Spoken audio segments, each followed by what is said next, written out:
오랜만에 수요일 성경 공부하는 것 같죠?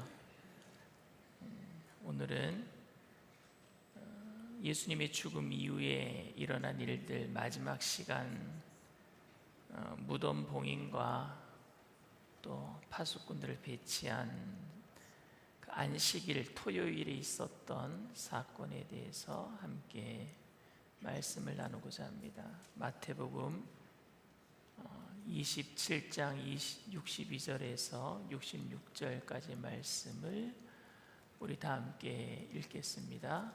그 이튿날은 준비일 다음 날이라. 대제사장들과 바리새인들이 함께 빌라도에게 모여 이르되, 주여, 저 속이던 자가 살아있을 때 말하되 내가 사흘 후에 다시 살아나리라 한 것을 우리가 기억하노니, 그러므로 명령하여 그 무덤을 사흘까지 굳게 지키게 하소서. 그의 제자들이 와서 시체를 도둑질하여 가고 백성에게 말하되, 그가 죽은 자 가운데서 살아났다 하면 후에 소금이 전보다 더 클까 하나이다 하니, 빌라도가 이르되 너희에게 경비병이 있으니 가서 힘대로 굳게 지키라 하거늘, 그들이 경비병과 함께 가서 돌을 임봉하고 무덤을 굳게 지키니라. 아멘. 오늘 대제사장과 바리새인들이 빌라도를 언제 찾아갔느냐? 안식일 날 찾아간 거예요. 준비일 다음 날이라는 것은 안식일 준비한 날이 금요일이고, 그 금요일 날 예수님이 십자가에 돌아가셨잖아요. 그리고 금요일 날 묻히신 거죠. 그러니까 안식일 날은 아무 일도 일어나지 않는 토요일이었어요. 왜냐하면 주일날 아침에 부활하셨으니까. 근데 그 안식일 날 이 대제사장들과 바리새인들은 가만히 앉아 있을 수 없었어요. 왜냐하면 예수님이 하신 말씀 때문에, 사흘 만에 부활하리라 하신 말씀 때문에 혹시 진짜 부활하는 건 아닌가? 부활하더라도 무덤 문을 꽉 틀어막고 있으면 안에서 질식해서 죽겠지. 아니면은 부활하지 않더라도 제자들이 이 예수님의 시신을 훔쳐간 다음에 부활했다라고 속이면은 이전보다 더 큰 혼란이 있을 것 같다라고 빌라도에게 얘기를 하니까, 빌라도가 경비병이 많으니까 가서 지켜라, 봉인하고 지켜라, 이렇게 얘기하는 장면이 오늘 말씀입니다. 그런데 여러분, 예수님의 무덤이 봉인되었다라고 할지라도, 로마 병정들이 지킨다고 할지라도 하나님의 부활의 역사는 막을 수 없는 줄 믿습니다. 인간의 모든 권력들을 다 동원해서 로마가 봉인을 하고 경비병들이 지키고 큰 돌로 그 문을 막고 있다고 할지라도 총동원하는 거죠. 하나님의 역사를 가로막기 위해서 총동원해요. 오늘날도 하나님의 역사를 막기 위한 마귀의 모든 술책은 다 총동원합니다. 저는 우리 성도님들의 열심이 좀 이 마귀의 열심보다 더 뛰어났으면 좋겠습니다. 뭘 하든지 좀 총동원했으면 좋겠는데 우리는 설렁설렁. 근데 마귀는 총동원한다니까요. 세상의 모든 권력들은 총동원해서 하나님의 역사를 막으려고 합니다. 그럼에도 불구하고 주님의 역사는 막을 수 없어요. 우리가 보기에는 돌문은 닫혀져 있고 모든 것이 끝난 것 같은 상황처럼 보일지라도, 인간이 칠 수 있는 모든 최대의 빗장을 다 걸어 잠근다고 할지라도 하나님의 앞에서는 무력한 거예요.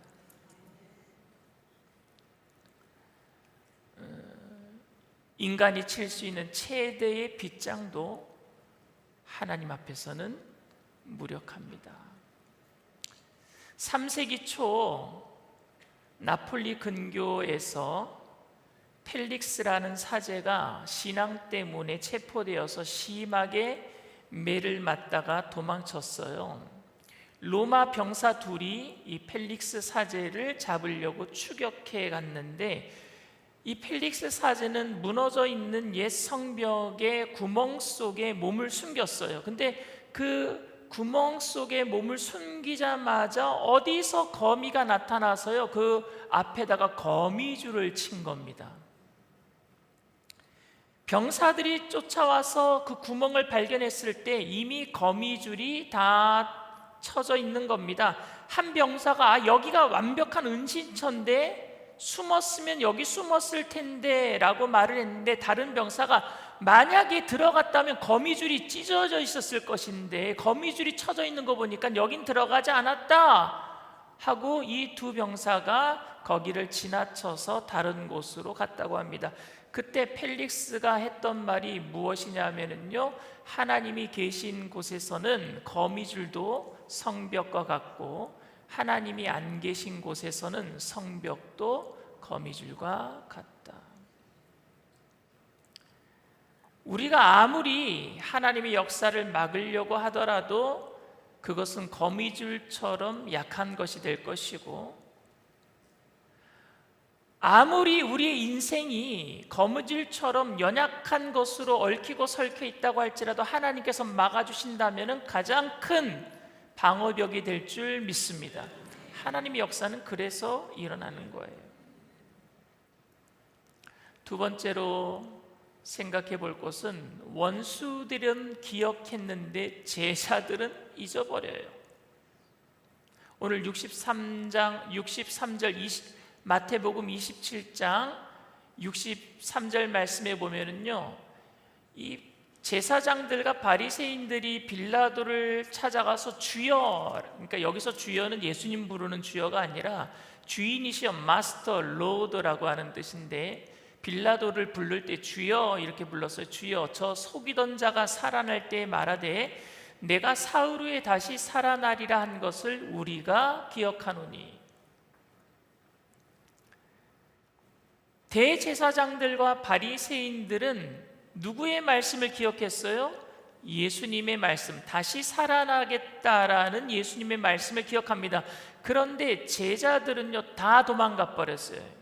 이 말씀을 기억하지도 못하고 다 도망갔습니다. 가장 가까이서 가장 예수님이 부활하시겠다라는 이야기를 가장 많이 들었던 제자들은 이 말씀을 기억하지도 못하고 도망쳤어요. 예수님이 십자가에 달리실 때에 다 도망갔고, 사도 요한은 옷을 벗어버리고 도망갔다라고 얘기를 하고 있습니다. 그럼에도 불구하고 그냥 예수님이 하신 말씀을 마음 심중에 품었던 사람들은 누구냐? 원수들이었어요. 원수들은 도리어 예수님이 부활한다라는 말씀을 마음에 새기고 있었어요.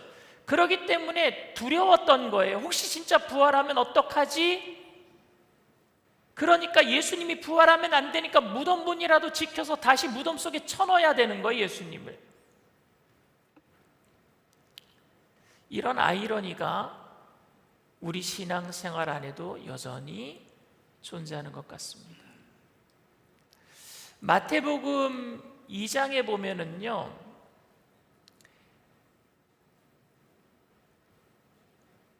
동방박사가 별을 보고 찾아오지요. 메시아가 태어날 것 같다라는 그 별을 보고, 이 동방박사는 어디냐? 바로 저기 아라비아 반도, 지금 이라크 지역에 있는, 그러니까 이 사람들은 점성술사예요. 정확하게 얘기하면 우리가 그냥 동방에서 온 박사 이렇게 얘기하지만 정확하게 얘기하면은 별을 연구하는 점성술사예요. 왜? 당시에 바벨로니아, 이라크 지역 이런 땅에는요, 점성술사들이 많았어요. 그리고 그 땅에는 뭐가 있었느냐 하면은 지구라트라고 하는 그 바벨탑의 원형이 거기 있어요. 지구라트가 바벨탑의 그 원형인데, 가로가 100m, 200m, 세로가 200m, 300m가 되는 터예요. 그 터에다가 하늘 대꼭대기까지 쌓는 탑을 지은 거예요.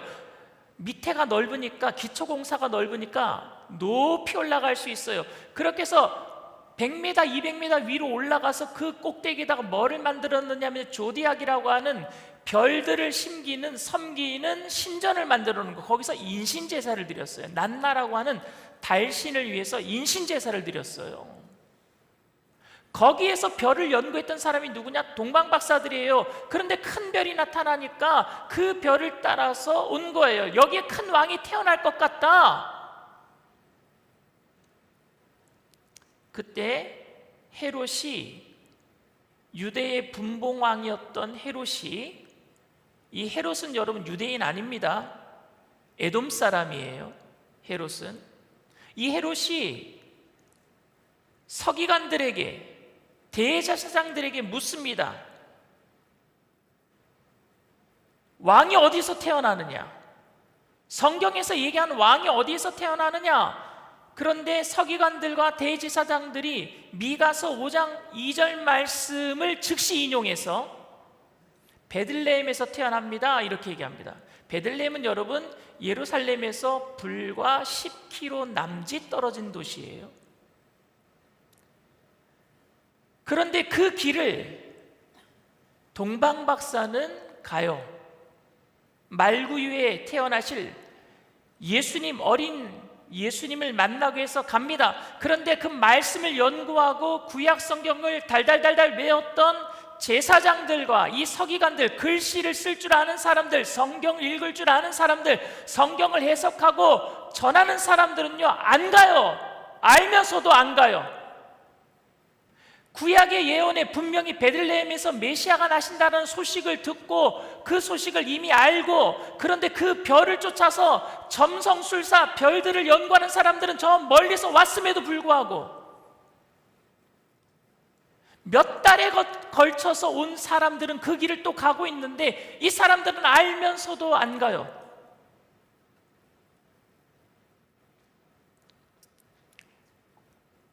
원수들은, 우리가 생각하기에는 점성술사들은 어떻게 보면 성경을 모르는 사람들입니다. 점치는 사람들의 별들을 보고. 그런데 그 사람들은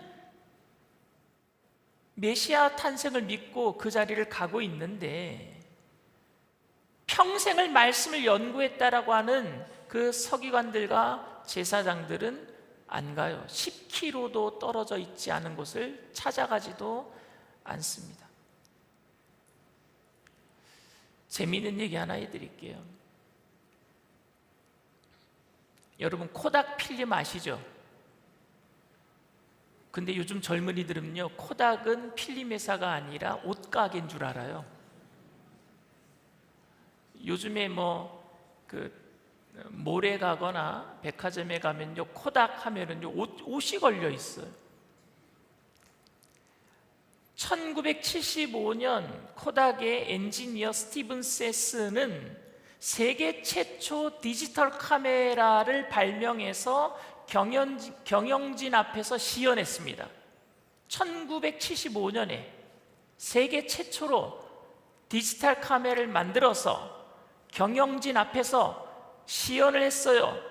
필름 제국이었던, 필름 왕국이었던 코닥은요, 이 발명이 자사 필름 사업을 위협한다라고 보고 사실상 서랍 안에다 처박아 놔버렸습니다. 이걸 하면 안 돼. 디지털 카메라가 나오는 즉시 필름은 안 팔릴 거야. 우리 회사 망하는 거야. 그래서요, 그 좋은 자료를요, 책상 밑에다 처박아 놨어요. 그 사이에 경쟁사들은요, 디지털로 전환을 밀어붙였고 결국에 코닥은요 2012년 파산 보호 신청을 합니다. 그리고 지금 옷가게 하고 있어요. 미래를 여는 열쇠를 자기 손으로 만들어 놓았지만 그 가치를 잊어버리고 결국에 원수들, 다른 경쟁자들에게 그것이 넘어가고 말았습니다. 오늘날 우리는 얼마나 복음을 마음에 새기고 삽니까? 얼마나 약속의 말씀을 우리 마음속에 새겨놓고 살고 있습니까? 나는 기억조차도 못하는데 혹시 내 원수가 그것을 기억하고 나를 창피하게 만드는 일들을 벌이고 있지는 않습니까? 천국 가신 원로 조윤기 목사님께서 은퇴하시기 얼마 전부터 몸에 이상이 좀 있으셨죠. 알츠하이머라고 하는 병을 앓으셨어요. 그리고 은퇴하신 이후에도 그 알츠하이머라는 병은요, 계속 진행되는 병이에요. 그러니까 고쳐지는 병이 아니라 한번 걸리면 계속 진행이 되는 병이에요. 그러니까 진행이 되다 보니까 연세대 세브란스 병원에서 의사 선생님이, 목사님, 이 진행되는 병을 멈추게 할 수는 있습니다. 멈추게 할 수는 있습니다. 그러나 고치지는 못합니다. 그러니까 목사님이 그 말씀을 듣고 멈추게 하는 약을 그때부터 드셨어요. 은퇴하신 이후에. 근데 그 약의 부작용이 뭐냐면요, 말을 어눌하게 만듭니다. 그래서 목사님이 사부 예배 쓰셔서 설교하실 때 한동안 말이 어눌하셨어요. 손을 떠는 거는 조금 멈춰지셨는데 말이 어눌해지셨어요. 근데 하나님이 목사님께 이렇게 말씀하셨습니다. 뭐라고 말씀하셨느냐? 너는 믿음의 은사로 남들 병은 다 치료받았다라고 선포하면서 너의 병에 대해서는 왜 그렇게 이야기를 하지 못하느냐? 자기 자신에 대해서는. 하나님께 그런 음성을 들은 다음에 약을 끊으시고 당신에게 선포하셨대요. 병나음을 입었다. 똑바로 말할 수 있다. 그리고 나서 약을 끊으셨어요. 약을 끊으시고 얼마나 음성이 좋아지셨는지, 그렇게 열심으로 설교하시다가 그리고 천국 가셨어요. 마지막 순간에는 하나님이 그걸 알게 하신 거예요. 본인이 선포했던 말씀을 본인이 잊고 있었다는 것을 하나님이 알게 하신 거예요. 오늘 우리가 어제나 오늘이나 영원토록 동일하신 하나님, 1.1핵도 변함이 없으신 하나님의 약속의 말씀을 우리가 들었으면 끝까지 기억해야 될 줄 믿습니다. 기억해야 돼요.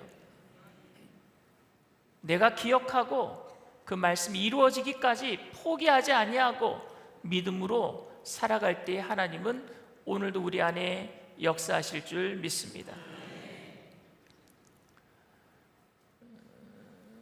세 번째 생각해 볼 것은 하나님을 막으려는 헛된 계산들입니다. 종교 지도자들은 안식일임에도, 그러니까 오늘 62절에 보면 예비일 다음 날 안식일이죠, 빌라도를 찾아가는 수고를 마다하지 않습니다. 율법을 지킨다는 자들이, 율법을 어기면은요 돌로 쳐 죽이라고 말하는 사람들이 하나님의 일을 막기 위해서 안식일을 어기는 이런 잘못을 범하고 있는 것 같아요. 안식일 날은요 몇 킬로 이상 걸어 나가면 안 돼요. 몇 보 이상 걸어서도 안 되고. 근데 안식일 날 뭘 하고 있느냐? 분주하게 예수 그리스도의 부활을 막기 위해서, 하나님의 일을 막기 위해서 빌라도를 찾아가는 일을 서슴지 않아요. 그들은 사실 요한복음 18장 28절에 보면은 이런 기록이 있어요. 우리 다 같이 읽습니다.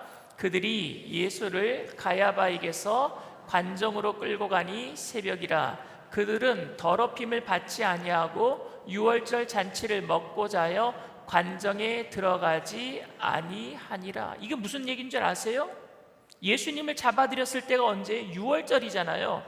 그리고 금요일이잖아요. 그리고 이제 안식일이 오는데 그들은 사실은 이방인들과 함께 하면은 더러워진다라고 생각하고 함께 하는 것도 꺼렸던 사람들입니다. 그래서 6월절 잔치를 먹고자 하여 안식일을 지키고자 하여서 빌라도 관정에도 들어가지 않았던 사람들이에요. 그런데 그들은 예수님이 부활하실까 봐 걱정이 돼서 그 무덤을 봉인하기 위해서 유월절을 지키려고 관정에도 들어가지 않았던 그 사람들, 이방인들과 함께 같은 공간에 있기도 꺼려했던 그들이 그 율법을 어기면서까지 빌라도를 찾아가요. 그것도 안식일날. 자신들의 욕심을 채우기 위해 자신들이 지키던 것을 헌신짝처럼 버리는, 자기 올무에 빠지는 사람들이 오늘 이 행동은 우리의 삶을 되돌아보게 만듭니다. 우리들도 내가 지키려고 하는 것들이 있어요. 근데 그걸 놓칠까 봐 말씀을 어길 때도 있어요. 내가 주님보다 더 중요하게 생각했던 것 때문에 결국에 내가 가장 주님을 잘 섬긴다라고 했던 모든 삶을 한순간에 헌신짝처럼 버려버리는, 결국에 언제 나오느냐? 결정적인 순간에 이게 나와요. 결정적인 순간.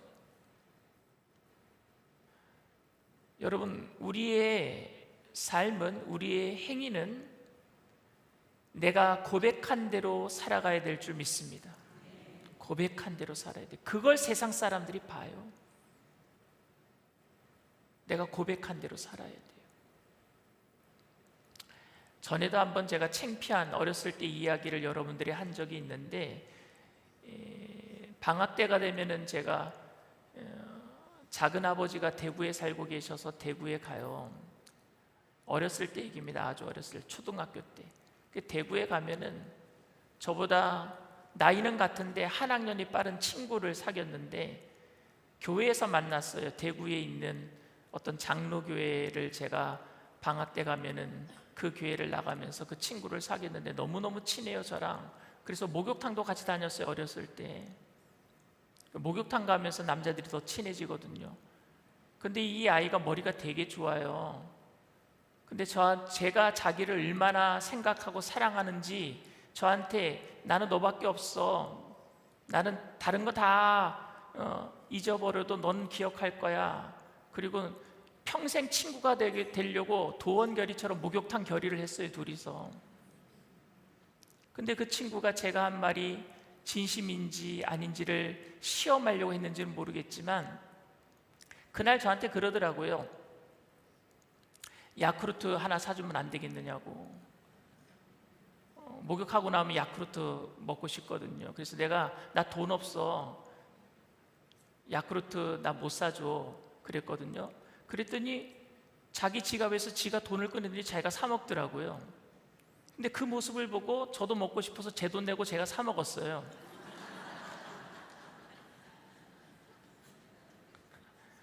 그러니까 그 모습을 보더니 걔가 자기가 먹던 야쿠르트를 휙 집어던지더니 그냥 나가버리더라고요.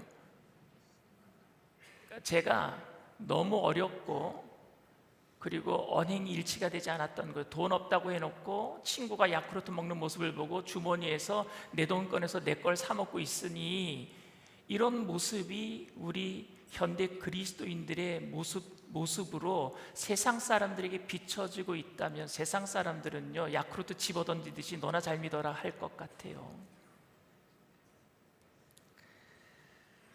오늘 여러분들 말씀을 고백한 대로 살게 되기를 바랍니다. 그들은 치밀한 계획을 세웠어요. 후의 속임이 전보다 더 클까요? 예수님이 부활하시면 혹시라도 또 제자들이 훔쳐갔다라고 이제 막 소문을 내는 거예요. 그리고 나서 부활했다라고 속이면은 이전보다 더 혼란이 더 크게 될까봐. 그런데 여러분, 이런 모든 것들이 예수님의 부활을 오히려 증거하고 있다는 사실을 아십니까? 경비병을 어떻게 매수할 수가 있다는 겁니까? 제자들이 돈이 얼마나 많다고요. 제자들은 지금 무서워서 도망갔고, 그들도 잡힐까봐 나타나지도 못하는데 어떻게 경비병들을 매수할 수 있단 말입니까? 그리고 제자들이 시체를 훔쳐갔다는 소문이 마태가 복음서를 쓰던 시점까지 유포가 되었어요. 마태가 복음서를 쓰던 시점이 예수님이 승천하신 이후에 30년, 40년 지나서거든요. 그리고 2세기 중반까지 순교자 유스티누스의 트리포와의 대화라는 책에서 유대 지도자들이 여전히 이 주장을 펴고 있었대요. 예수님의 시체를 제자들이 훔쳐갔다. 왜 그런 줄 아십니까? 무덤이 비었기 때문에 그래요. 무덤이 빈 것을 어떻게든 이 사람들은요 합리화시켜야 돼요. 합리화시키기 위해서는 제자들이 훔쳐갔다라는 말밖에 없는 거예요. 그러니 그들은요 계속 소문을 냈어요. 언제까지요? 2세기가 지나 200년이 지나도록. 그 얘기는 뭐예요? 예수님 부활하셨다라는 역사적인 반증이 됩니다. 그들이 치밀하게 로마 병정들을 빌라도에게서 빌려서 거기를 지켰어요. 지켰음에도 불구하고 예수님은 부활하셨고, 결국에는 부활하신 것을 그들은요 감추기 위해서 제자들이 훔쳐갔다라고 소문을 냈는데, 그 소문은 결국에 모든 사람들이 어떻게 들렸느냐? 아이고, 예수님 진짜 부활하셨나 보다. 무덤은 비었구나. 어떻게 제자들이 예수님을 훔쳐갈 수 있을까? 가능하지 않는 일이었거든요. 하나님을 대적하는 인간의 가장 치밀한 계획조차도 하나님의 영광을 드러내는, 합력해서 선을 이루시는 하나님의 도구가 될 줄 믿습니다. 그래서 시편 2편 1절에서 4절에 이렇게 얘기를 합니다. 우리 다 같이 읽습니다. 어찌하여 이방 나라들이 분노하며 민족들이 헛된 일을 꾸미는가? 세상의 군왕들이 나서며 관원들이 서로 꾀하여 야훼와 그의 기름 부은 자를 대적하며 우리가 그들의 맨 것을 끊고 그의 결박을 벗어버리자 하는도다. 하늘에 계신 이가 웃으시며 주께서 그들을 비웃으시리로다. 민족들이 헛된 일을 꾸며도 하나님 웃고 계셔요. 왜? 합력해서 선을 이루실 것이니까. 창세기 50장 20절 말씀도 다 같이 읽겠습니다. 당신들은 나를 헤아려 하였으나 하나님은 그것을 선으로 바꾸사 오늘과 같이 많은 백성의 생명을 구원하게 하시려 하셨나니. 요셉의 형제들은 요셉을 미워서 팔았지만 하나님은 그것을 선으로 바꾸사 오늘과 같이 많은 백성들을 구원하게 하시려고 그렇게 하신 것이니까 두려워하지 마소서. 여러분들에게 어떤 환난과 고난이 있을지라도 하나님께서는 합력해서 선을 이루어 주실 줄 믿습니다. 멋진 하나님께서는 우리가 계획했던 것보다, 하나님이 원래 계획했던 것보다 어그러진 것 같지만, 에덴 동산에서 영원히 사는 것이 하나님의 원래 계획이었지만 그것을 우리가 어그러뜨린 것 같지만 하나님이 예수님을 통해서 놀라운 구원의 계획을 이루신 것처럼 여러분들의 삶에도 멋진, 더 놀라운 계획을 이루어 주실 줄 믿습니다. 네 번째로 생각해 볼 것은 침묵의 토요일입니다. 토요일은 정말 아무 일도 안 일어났어요. 그런데 이 토요일은 하나님이 일하시는, 보이지 않는 시간입니다. 성금요일과 부활주일 사이에 아무 일도 일어나지 않는 것처럼 보이는 토요일의 기록이 오늘 마태복음 27장 말씀이에요. 무덤은 이미 닫혀서 봉인되어 있고요, 경비병들은요 철통같이 거기를 지키고 있고 하늘은 침묵하고 있습니다. 그러나 그 침묵 속에서 하나님의 가장 위대한 역사는 준비된 줄 믿습니다. 그러니 지금 아무 일도 안 일어난 것 같고, 하나님 지금 어디 계십니까? 너무 답답합니다. 가슴을 치는 그 시간에 하나님은 지금 일하고 계시는 줄 믿습니다. 이 일을 성경에서는 요한복음에 보면은 죽은 나사로를 살리신 요한복음 11장의 이야기가 오늘 이 이야기를 대변해 줄 수 있는 것 같아요. 마르다와 마리아는 오빠 나사로가 죽게 되었을 때에, 아직 죽지 않았을 때에 예수님이 있는 곳에 사람을 전가를 보내서 빨리 오셔서 우리 오빠가 죽게 되었으니 예수님 빨리 오셔서 기도 좀 해주세요 라고 얘기합니다. 그때 예수님은요, 이틀을 더 있던 곳에 유숙하시고, 그리고 이틀 동안 더 기다리다가 출발하셔서 오셨을 때는 이미 나사로가 죽은 지 나흘이나 지났어요. 그러면 예수님께 사람을 보내서 빨리 오세요 한 다음에 마르다는요, 그 이틀 이후에 나사로가 죽고 난 다음에 3일 지나 그 모든 5일 동안은 무슨 시간이에요? 침묵의 시간입니다. 어떻게 이러실 수 있지 예수님? 내가 그렇게 예수님이 우리 집에 오실 때마다 음식 해드리고, 마르다는 그 좋은 편을 택해서 예수님 말씀을 들었고, 그리고 오빠 나사로는 얼마나 예수님을 사랑했는데 우리를 어떻게 이렇게 취급하실 수 있지? 가장 사랑한다고 하는 그 가족을 이렇게 내팽겨치실 수 있는가? 빨리 오셔서 기도라도 해주면 되실 텐데 왜 안 오시는가? 안 오시겠다라는 거예요. 이틀 동안 더 계시는 거예요. 그래서 뒤늦게 오셨을 때에 마르다가 한 말이 무엇입니까? 주여, 만일 주님이 여기 계셨더라면 내 오라버니가 죽지 아니하였겠나이다. 왜 지금 오셨습니까? 침묵의 시간을 보냈단 말입니다. 침묵의 시간을. 그러나 예수님께서는 그 침묵의 지연의 시간을 통해서 병 고침보다 훨씬 더 큰 소생, 다시 살아남을 준비하고 계신 줄 믿습니다. 다시 살아나리라. 인간의 눈에 하나님의 늦으심으로 보이시는 것이 더 큰 영광을 위해서 일하시는 것임을 우리는 알아야 될 줄 믿습니다.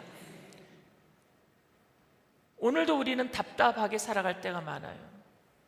주님 앞에 나와서 기도하는데, 내가 하나님 위해서 이렇게 헌신하고 충성하고 봉사했는데 우리 가정에, 우리 자녀에게, 우리 사업장에 왜 이런 일이 일어납니까? 하나님 왜 대답 안 하시는 겁니까? 침묵의 토요일 같은 시간을 보내고 있어요. 그때 하나님은 일하고 계시는 줄 믿습니다. 끝까지 믿음으로 참고 견디세요. 주님이 역사하셔요. 여러분, 전략 핵잠수함은요, 임무에 들어가면 수개월간 무선 침묵을 유지합니다. 연락을 안 받아요. 연락도 안 하고요. 위치 노출을 막기 위해서 일부러 아무 신호도 보내지 않는 겁니다. 사령부로부터 연락을 받은 다음부터 이제 작전 수행 그러면은요, 깊숙이 내려가서 아무 연락도 안 해요. 연락이 없다라는 것은 잠수함이 사라졌다라는 것이 아니라 정확히 명령대로 깊은 바다에서 임무를 수행하고 있다는 뜻입니다. 침묵이 곧 순종이자 활동의 증거입니다. 우리가 하나님의 침묵을 하나님의 부재, 안 계심으로 오해할 때가 있는데, 실은 하나님은 일하고 계시는 줄 믿습니다. 그러니까 마귀가 그때 제일 두려운 거예요. 어떤 일이 벌어질지 모르니까. 기도에도 응답이 없는 것 같은 침묵의 시간, 하나님이 침묵하신 것 같은 우리의 인생, 그 토요일도 하나님이 열심히 일하고 계십니다. 그러니까 성도의 인내, 그리고 기다릴 수 있는 소망의 근거가 바로 여기 있어요. 다섯 번째로 생각해 볼 것은 두려움이 만든 방어입니다. 두려움이 만든 방어. 오늘 27장, 마태복음 27장 65절 말씀 다 같이 읽습니다. 빌라도가 이르되 너희에게 경비병이 있으니 가서 힘대로 굳게 지키라 하거늘. 종교 지도자들은 예수님을 십자가에 못 박아 죽인 이후에도 예수님에 대한 두려움이 있었어요. 그러니까 예수님이 부활하시면 어떡하지 하는 두려움 때문에 그들은 이겼다라고 생각했지만 여전히 불안했습니다. 그러니까 빌라도를 찾아간 거죠. 율법을 어기면서까지 토요일 날 찾아간 이유는 불안함 때문이었습니다. 여전히 불안했어요. 진리를 거부한 양심은요, 평안을 누리지 못합니다, 여러분. 잠언 28장 1절에 이렇게 얘기를 합니다. 다 같이 읽습니다. 악인은 쫓아오는 자가 없어도 도망하나 의인은 사자같이 담대함. 악인은 쫓아오는 자가 없어도 도망한대요. 여러분, 거짓말 탐지기 한번 해보셨어요? 경찰서 가서 한 거 말고요, 게임용으로 나와서 녹화하면 전기가 우르르 오는 거 있어요. 거짓말 탐지기는 사람이 진실을 억누를 때 본인의 의지와 무관하게 심박수가 높아지고 호흡이 가빠지고 땀샘이 반응한다라는 사실에 근거해서 만든 게 거짓말 탐지기입니다. 입으로는 이겼다, 문제없다 말해도 자율신경계는요, 숨겨진 죄책과 두려움을 그냥 나타낼 수밖에 없어요. 땀샘이 터지고 심박수가 높아지고. 진리를 거부한 양심은 의식이 부인해도 몸이 먼저 알아요. 자율신경계가 먼저 압니다. 무덤을 봉인하고 경비병을 세운 그 분주한 방어의 행동이야말로 그들의 자율신경계를 드러낸 불안의 외적 증상 아니겠습니까? 하나님을 떠난 인생이 아무리 많은 것으로 자신을 지키려고 해도, 돈, 권력, 여러 가지 인생에 내 모든 계획들을 세워놓는다고 할지라도 참 평안은 없습니다. 참 안전은 주님 안에 있어요. 세상의 부자들은요, 잘 사는 사람들은요, 자기 집의 담만 더 높일 뿐이에요. 가져도 불안해요. 그러나 예수 믿는 사람들은 가져도 불안하지 않아요. 왜? 예수님이 더 크기 때문에. 없어도 불안하지 않아요. 왜? 예수님이 전부가 되시니까. 오늘 주님 안에 참 평안을 누리는 침묵의 토요일 같은 고난의 시간을 지난다고 할지라도 주님 안에서 참 평안을 누리는 저와 여러분들 다 되시기를 주님의 이름으로 축원을 드립니다. 주가 일하시네. 우리 찬양합니다.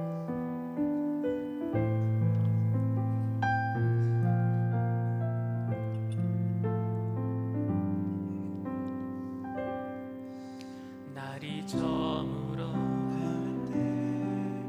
빈들에서 걸을 때 그때가 하나님의 때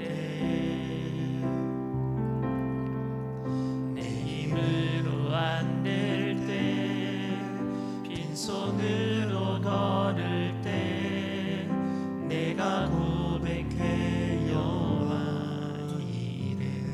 우리 모인 이곳에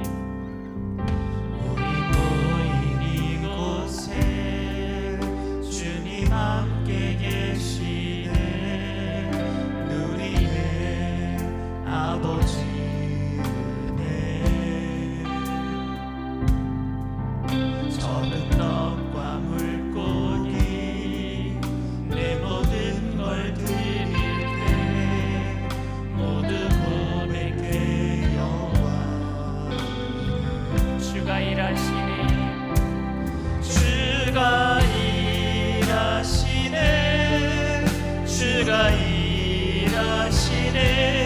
주께 아끼지 않는 자에게 주가 일하시네. 주가 일하시네. 신뢰하며 걷는 자에게 주가 일하시네. 주가 일하시네. 주가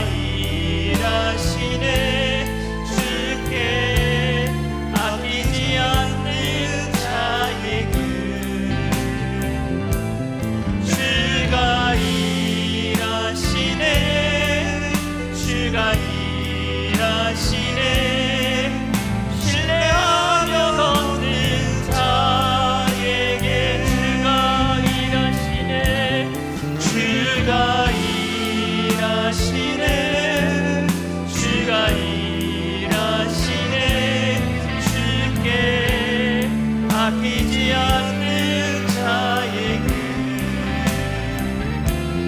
주가 일하시네 주가 일하시네 신뢰하며 먹는 자에게. 영국의 기독교 변증학자인 C.S. 루이스가 젊었을 때 쓴 책 중에 하나가 고통의 문제란 책이 있어요. 고통의 문제. 그 고통의 문제란 책은요, 아주 이성적으로 논리적으로 고통이 우리에게 왜 왔는가에 대해서 정확하게 이야기를 하는데, 그 책을 읽으면요, 그 논리적인 면에 탐복을 합니다. 근데 20년 있다가 이분이, 원래 이제 그 비혼주의자인데 사랑하는 여자 조이를 만나요. 그래서 결혼을 하게 되는데 그 조이라는 여자가 암에 걸려 죽습니다. 그러니까 죽고 난 다음에 하나님 앞에 절규해요. 그때 쓴 책이 헤아려 본 슬픔이에요. 똑같은 고통의 문제의 책인데 하나는 이론적인 책이고 하나는 자기가 고통을 당하면서 쓴 책이에요. 그때 헤아려 본 슬픔에서 C.S. 루이스가 이런 얘기를 해요. 고통에 직면하는 은혜를 체험했다고 얘기해요. 고통에 직면하는 은혜. 예전에는 고통에 직면해 본 적이 없었어요. 그냥 논리적으로 고통이 왜 왔는지 그냥 세상 사람들에게 그냥 깨달을 수 있는 말씀을 했는데, 자기가 그 고통에 직면해 보니까 은혜가 되더래요.